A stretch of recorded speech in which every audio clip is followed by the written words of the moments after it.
All right, let's jump right into a question that, well, it really shakes a 2,000-year-old institution right to its foundations. We're going to explore the debate over women's ordination in the Catholic Church and what that could mean for the very highest office. So, here it is, the big question that our source material really wants us to grapple with. It's a question that pits centuries of tradition against very modern ideas of equality. So, how did we even get to this point? Let's unpack it. For 2,000 years, the leadership of the Catholic Church has been exclusively male. So what happens when that ancient tradition smacks right into the 21st century? And this really lays out the basic conflict, doesn't it? You have this unbroken 2,000-year line of men in the top job. But today, that's clashing head-on with a massive global call for gender equality. And people are asking, why is the church the exception? So to really get a handle on the debate today, we've got to go back. We need to look at the roots of this all-male tradition and, some of the fascinating stories that have popped up over the centuries to challenge it. Okay, check out this timeline. The official list of popes, all men, from Peter on down. But look closer. You see these moments of incredible female influence. Take the 10th century, a period critics called the pornocracy, which is quite a name. It's because powerful noblewomen, like this figure Marozia, were basically the ones calling the shots. They were the pope makers.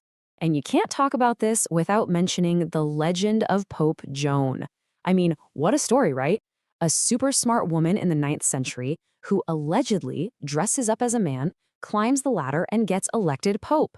Now, historians are pretty sure it's a myth. But the fact that this story has stuck around for centuries, it just shows you how much the idea of a female pope has captured people's imagination. So where did the official no women allowed rule come from? Well, its roots go way, way back. Just look at this quote from Tertullian from around the year 200. This wasn't just, how things were done. It was a very strong theological stance, right from the early days of the church. And this, wow, this really shows you the massive gap in thinking. On one hand, you have Thomas Aquinas, one of the most brilliant minds in church history, saying a woman is something deficient and misbegotten. Let that sink in.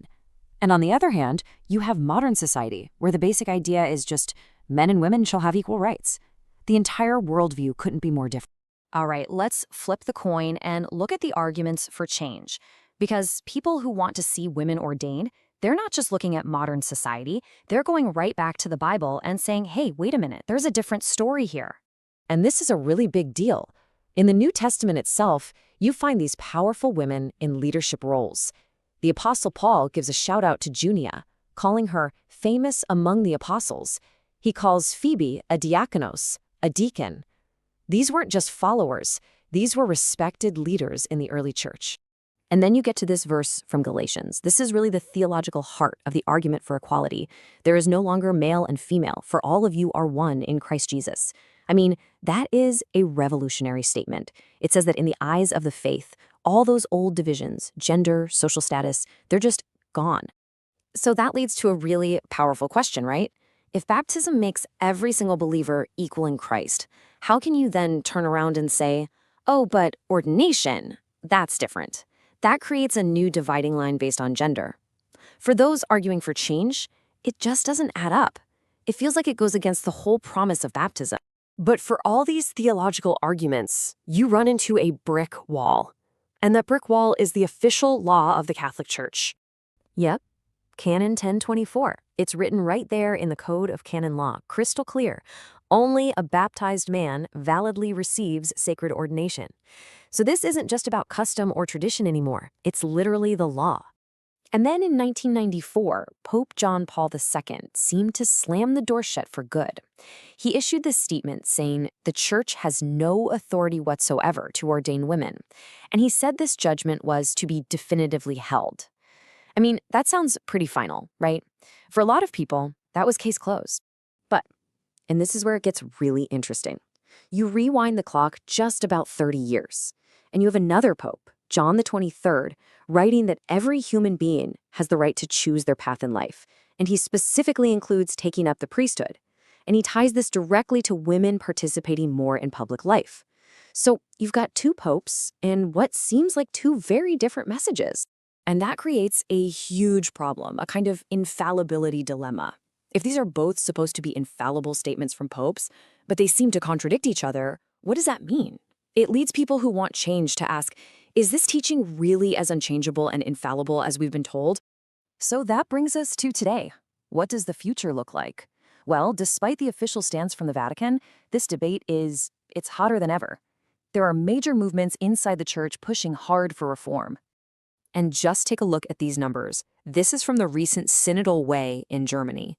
An incredible 92% of everyone involved voted to take another look at the ban on women's ordination.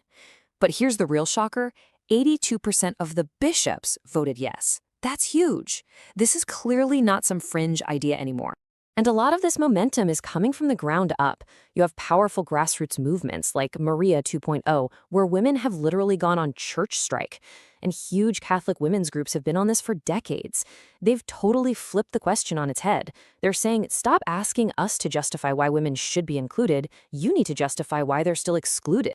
And while all this is happening internally, the Catholic Church is starting to look more and more like an outlier. The Anglican Church, most Protestant churches, they've been ordaining women for decades. Even the old Catholic Church, which is very traditional, now has female priests. It shows that it can be done, even within a very similar tradition. And that brings everything to a head with this question of credibility. How can the church go out into the world and talk about human rights and the dignity of every single person when it seems to treat women as second-class citizens within its own four walls? For a growing number of people, that's a contradiction that's just impossible to ignore. Which leaves us with this final thought. At the end of the day, is designing the papacy for all genders really just a question of how seriously the church takes its own message?